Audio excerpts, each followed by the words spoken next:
For the 90-second presentation, you are to imagine that you're an employee now of the company and you encounter an executive in your company who asks why sustainable development is important and how is it linked to the team's topic.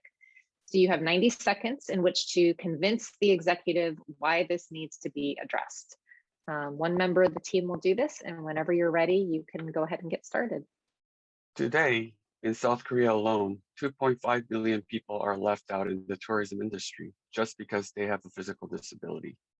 I believe that our company, Walk Together, has the best organizational resources to tackle this social issue. First, we have proprietary leverage to improve accessible accommodation for persons with reduced mobility. We are a primary authority of ESG certification in South Korea. We can incentivize accommodations in tourist locations to become more accessible.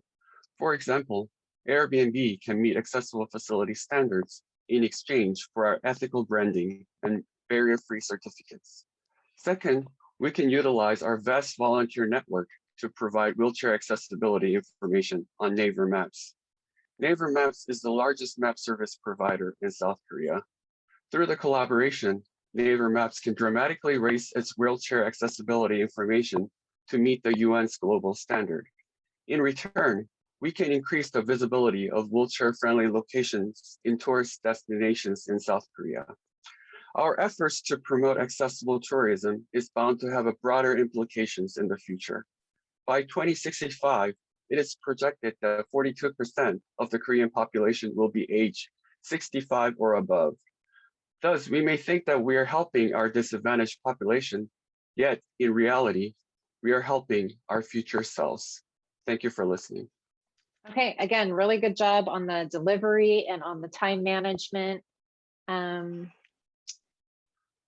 Good tying of what the solution is, to the business purpose, as well as what the ethical goals are and how those are going to be served. So I just think that overall, as a team, you've come together really well. You've researched this, you've tied together all the pieces that need to be tied together, and you're all excellent in your presentation skills.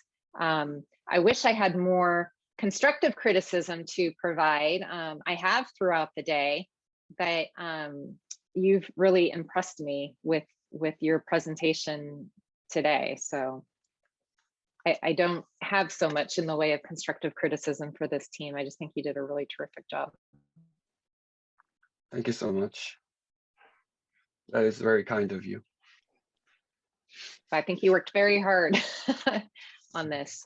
Do you have any questions for me in terms of presenting to boards, presenting to executives, making business pitches? Only because I do this a lot, I sit in on these a lot. So if that would be helpful, I'm happy to have a conversation or even just hear about what your experience was like going through this competition.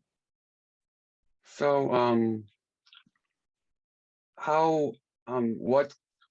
so in terms of the focus of, we're interested in how our experiences pitching for you would translate to in the real world. Do you think there are areas that we should put more focus on when we're talking to real world executives?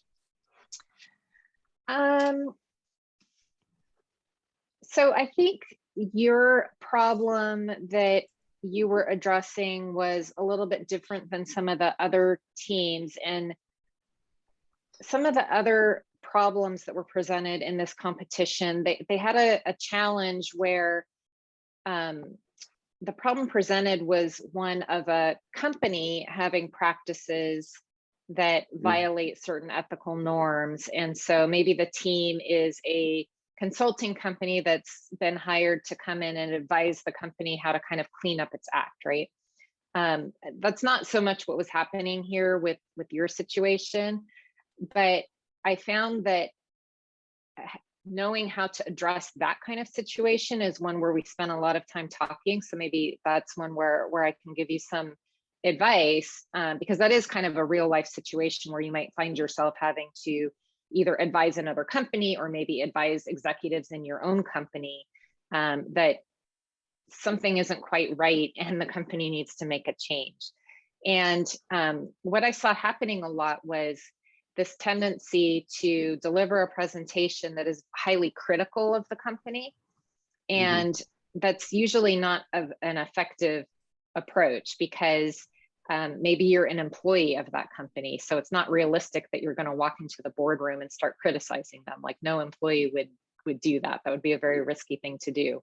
Or if you're the consulting firm that the company has hired, you're also not going to walk into the boardroom and start accusing them.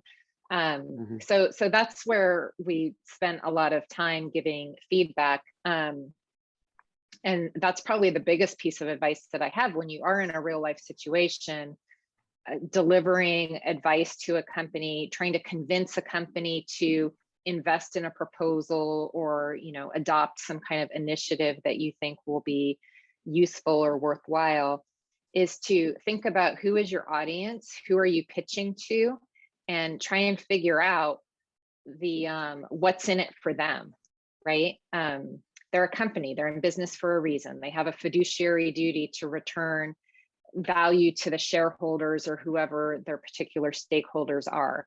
So that will be one of the primary things motivating them. If you need to convince them to undertake an initiative that's going to address ethics, then you need to explain to them why they should do that. Is it because it's going to increase their markets? Is it because it's going to increase their brand value and reputation? Is it going to be because it's going to head off a big risk that you see coming around the corner?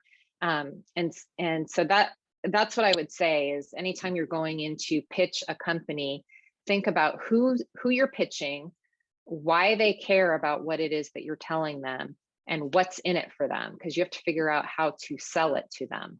And you're only going to sell it to them if they get something out of it. So you have to figure out what that is. I think I also have a question.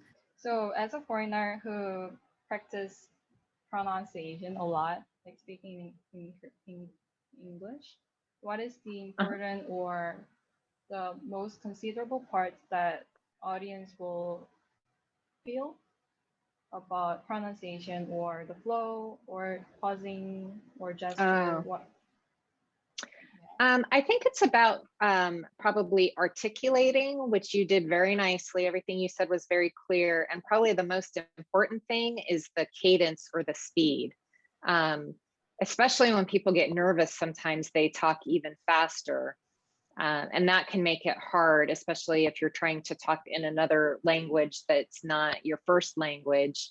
If you're talking too quickly, then it can be hard for the listener to comprehend. But nobody on this team did that.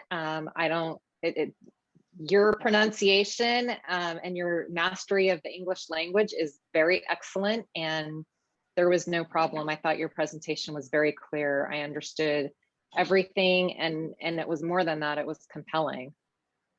Thank you.